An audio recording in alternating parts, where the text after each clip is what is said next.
State কাট কথা বলে না কেন? এটা অবশ্যই এখানে সরকারের ইনভলভমেন্ট আছে। একদিন আগেই যে ঘটনা ঘটলো, মোটিফে আগুন দেয়া হলো, সেই অগ্নিসংযোগকারীকে এর মধ্যে শনাক্ত করা হয়েছে বলে জানানো হয়েছে এবং তিনি ঢাকা বিশ্ববিদ্যালয়ের ছাত্র, একসময় নাকি ছাত্রলীগে করতেন। কিন্তু আমার প্রশ্ন হচ্ছে, সে ভোরবেলা এত মানুষ, প্রক্টোরিয়াল বডি, সিকিউরিটি, পুলিশ, তার মধ্যে ঢুকলো, আগুন লাগিয়ে চলে আসলো, এত সহজ ঘটনাটা? না, বিষয়টা এটাই যে এটা যদি সে একা এই ঘটনা ঘটিয়েছে আমার কাছে মনে হয় না।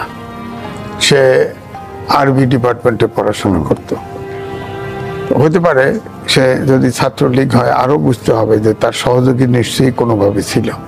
ধরেন রাস্তাঘাটে যখন কোনো অপকর্ম করা হয়, ধরেন ডাকাতি বলেন, ছিনতাই বলেন, পিট পকেটিং করা হয়, তখন ব্যাগটা কিন্তু নিয়ে অন্যের হাতে দিয়ে দেয়, এটা আর পান না, গ্রুপ থাকে।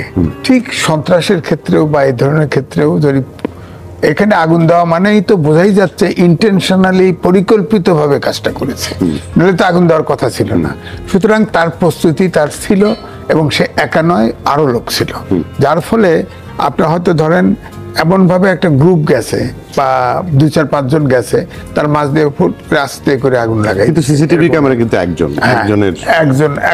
দেখা গেলেও হয়তো দেখালো আশেপাশে আছে সিসিটিভি ক্যামেরা, হয়তো আগুন দিচ্ছে তো একজনই তো দিবে, আগুন হয়তো একজনই দিছে, একসাথে তো অনেকজন আগুন দেয় নাই, একজনই হয়তো আগুন দিছে, সিসিটিভিতে ওই একজনকেই দেখা যাবে। কিন্তু এই কাজটি করার ক্ষেত্রে একদম একা নিরিবিলি যায়, এত জনসমাগমের ভিতরে এটা করে আসবে, এটা কিন্তু বিশ্বাসযোগ্য না। এটা তদন্ত হওয়া উচিত, এটার মোটিভটা বের করা উচিত, এটার মোটিভ বের হবে। কারণ হচ্ছে যে ধরেন আমরা পাকিস্তান আমলে, পুরো পাকিস্তানে যখন পাকিস্তানের বিরুদ্ধে আন্দোলন করি, তখন কিন্তু আইয়ুব খাঁর ওরকম ছবি, রাক্ষসের মতো ছবি বানানো, প্রতীকী ছবি। তো সুতরাং এটা কিন্তু এখন ধরেন ফ্যাসিস্ট বলা হচ্ছে, তাকে পালিয়ে গেছে, এটা একটা প্রতীকী ছবি। আগে ধরেন পত্রিকাগুলোতে, এখন নাই, কারণ সহ্য শক্তি নাই। আগে তো পত্রিকাগুলোতে কার্টুন ছাপা হতো, রণবী এই জন্যই বিখ্যাত। রণবী কার্টুনিস্ট হিসেবে এলো, পত্রিকায় কার্টুন দেওয়ার ফলে কিন্তু বিখ্যাত হয়েছে। এখন কোনো কার্টুন দেওয়া যাবে না, কারণ বলা হবে যে তাকে ব্যঙ্গ করা হয়েছে, দেখা যাবে যে কেস আইসিটিতে কেস দিয়ে বসে আছে, এরকমই। তো সুতরাং এটা তো অবশ্যই তদন্ত করে ফাইন্ড আউট করা উচিত, কারণ এটা আমার ধারণা একা করে নাই, এটা সংগঠিত এবং একটা পরিকল্পিত ঘটনা। ওই জায়গাটায় আমি একটু আবার ফিরে আসতে চাই। আজকে এই চারুকলার সাধারণ শিক্ষার্থীদের ব্যানারে একটা প্রেস কনফারেন্স করা হলো, সেখানে এই যে মঙ্গল শোভাযাত্রা নাম বাদ দিয়ে আনন্দ শোভাযাত্রা করা হলো, তারা এর তীব্র প্রতিবাদ জানিয়েছে এবং তারা বলেছে এই আয়োজনটা চারুকলার, এটি ঢাকা বিশ্ববিদ্যালয় ভিসি কেন্দ্রিক, প্রক্টর কেন্দ্রিক জায়গায় একটা ধাক্কা দিয়ে নিয়ে যাওয়া হয়েছে। আর মঙ্গল আর আনন্দের মধ্যে পার্থক্যটা কি রইল? না দেখেন, এই সমস্যাটা আগে প্রথম থেকেই ছিল। আগে জুনিয়র ব্যাচ থেকে শুরু করে শিক্ষকরা মিলে এটা করতো। এখন এবারে যেটা হয়েছে, সিনিয়র ব্যাচ এবং শিক্ষকরা মিলে এটা করেছে, এটার আয়োজন করেছে। এই জন্য জুনিয়র ব্যাচটা এরা অসন্তুষ্ট এবং তারা ক্ষোভ তাদের যে সবার সম্মিলিত প্রয়াস এটা হয় নাই, এটা বলতে চেষ্টা করেছে এবং সেটারই প্রকাশ। এখন ধরেন মঙ্গল এবং আনন্দ, এখানে যেমন ব্যাখ্যা আছে যে প্রথমে এটা শুরু হয়েছিল, কিন্তু এটার নামই ছিল আনন্দ শোভাযাত্রা। যশোরে যেটা শুরু হয়েছিল সেটা তো মঙ্গল শোভাযাত্রাই ছিল প্রথম, যদি আমরা প্রথম। যশোর তো ধরেন ঢাকার বাংলাদেশের কেন্দ্র না, এখানে পরে এটাকে মঙ্গল। এখানে একটা জিনিস হচ্ছে কি, এটা ইউনেস্কো স্বীকৃতি মঙ্গল শোভাযাত্রা, তাহলে এটার কি হবে? এটার কি হবে? তারা তো মঙ্গল শোভাযাত্রা স্বীকৃতি দিয়েছে, আনন্দ শোভাযাত্রা তো দেয় নাই। তাহলে এটার জন্য কি ওয়েট করতে হবে, নাকি ওইটা পরিবর্তন করতে হবে, সরকার কি আবেদন করে এটা চেঞ্জ করবে কিনা? তবে আমি কিন্তু মঙ্গল এবং যদি ধরেন আমার তো ধরেন সাহিত্যকর্মের সাথে অভিজ্ঞতা কম, তবে মঙ্গলের ভিতরে কিন্তু একটা আপনার ধর্মীয় একটা দৃষ্টিভঙ্গি কাজ করে, এটা ঠিক। কিন্তু আনন্দ তো আনন্দই, পিওর আনন্দ, তাই না? মঙ্গলবারের মধ্যে কি ধর্মীয় কিছু আছে? না, মঙ্গলবার ধরেন, মঙ্গলবার তো এটা সাপ্তাহিক নামকরণ হয়ে গেছে। মার্স মঙ্গল গ্রহ, এটা কি করবেন? এটা কি না, এটা কিছু করবে না, এটা তো ধরেন প্রকৃতির অংশ হয়ে গেছে, তাই না? কিন্তু মঙ্গল তো মানুষের দেওয়া, নামটা দেওয়া, আনন্দ শোভাযাত্রা এটা মানুষের দেওয়া।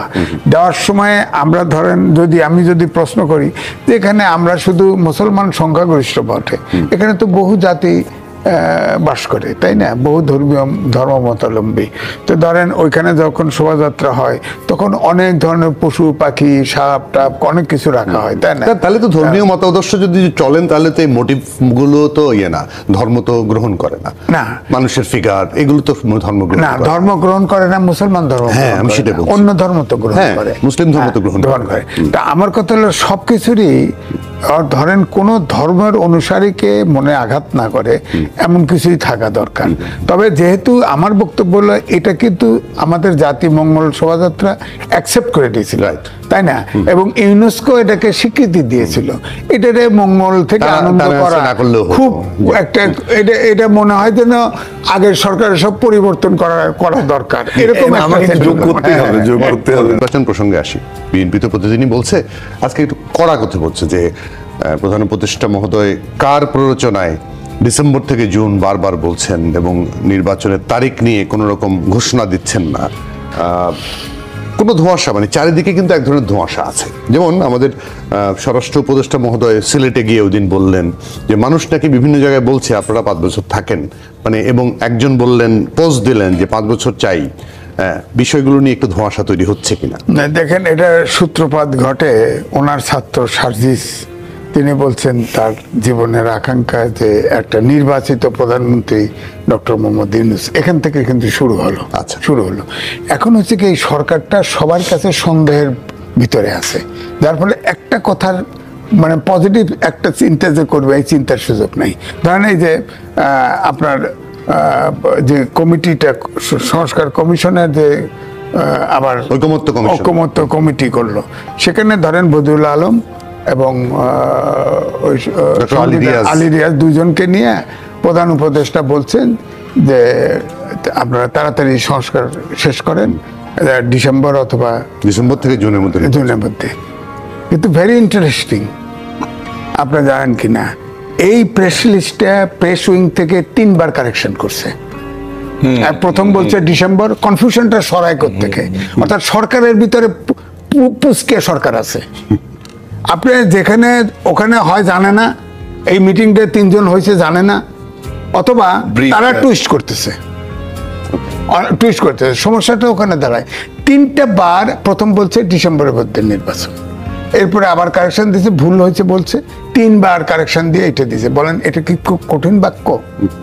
যে ডিসেম্বর থেকে, উনি তো প্রধান উপদেষ্টা তো আগের থেকেই বলছে, হওয়ার পর থেকেই বলছে। আরো একটা কথা বলছে যে যতটুকু সংস্কারে একমত হবে, একমত হলে ততটুক নিয়ে আমরা যাব, না হলেও আমরা যাব বলছেন না একবার, এটা ভিডিও আছে না, এটা তো একটা ভাইরাল আছে। তো সুতরাং এই কনফিউশন, স্টেট কাট কথা বলে না কেন?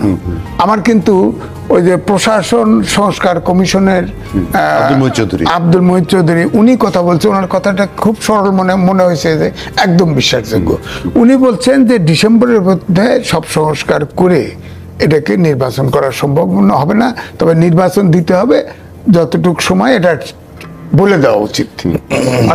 অর্থাৎ নির্বাচনের তারিখটা দিয়ে যদি বলে, আমার কথা হচ্ছে পরে তো ডেট বাড়াতে সমস্যা হবে না। ধরেন ডিসেম্বর কইলো, কথার কথা ডিসেম্বরে হলো না, রাজনীতিবিদরা জানবে না, ঠিক আছে আর 3 মাস বাড়ান। এখন জুন বলে রাখছেন, জুনে তো আমাদের দেশের আবহাওয়া যা, জুনে তো ইলেকশন, এটা তো মার্চের ভিতরে হওয়া দরকার। তাহলে মার্চের ভিতরে আবার ইলেকশন, মার্চে ঈদ, কিন্তু 21শে ফেব্রুয়ারি থেকে রোজা শুরু হবে। ওখানে 1.5 মাস সময় পাওয়া যায়। আমার কথা এইটাই। আর না হলে দেখা যায় যে এই জন্য ডাউট করে মানুষ, এটা আবার ঘুরে আবার নেক্সট জানুয়ারি ফেব্রুয়ারিতে চলে না যায়। তো এখন যে দেশের যে অবস্থা, আপনি দেখেন না, এই যে একটা বানাইছে, ঠুস করে আগুন দিয়ে দিছে, তাই না? এই যে অস্থিরতা, বিনিয়োগ সম্মেলন হলো, সেখানে 3,100 কোটি টাকার আশ্বাস পাওয়া গেছে। আমি যদি প্রশ্ন তুলি, হয়তো মামুন ভাই বলতে পারে এটা বিরাট সাকসেসফুল, আমি বলবো যে আশ্বাস এটা আইব না।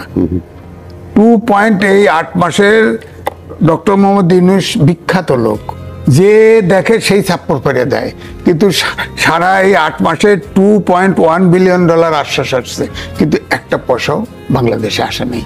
আসার কারণ অন্তর্বর্তীকালীন সরকার, রাজনৈতিক স্টেবিলিটি যতক্ষণ না আসবে, সেই সাথে ইনভেস্টমেন্টের যে আপনার স্ট্রাকচারাল বিষয়গুলো যদি ঠিক না হয়, বিদ্যুৎ বলেন, যোগাযোগ বলেন, আইনশৃঙ্খলা বাহিনী বলেন, কর্মীর সস্তার ব্যাপার বলেন, টাকার তার নিশ্চয়তা বলেন, এগুলো না হলে তো ইনভেস্টমেন্ট আসবে না। আপনি বলেন আসলে এই দেশে কোনো বিনিয়োগ নাই, দেশে নতুন কোনো অর্থনীতির গতি নাই, শুধু প্রবাসীরা দেশটা বাঁচায় রাখছে। প্রবাসীরা কিন্তু টাকা পাঠাচ্ছে, এমন ধরেন ঈদের সময় টাকা পাঠায়, স্বাভাবিক বাড়িতে টাকা পাঠায়।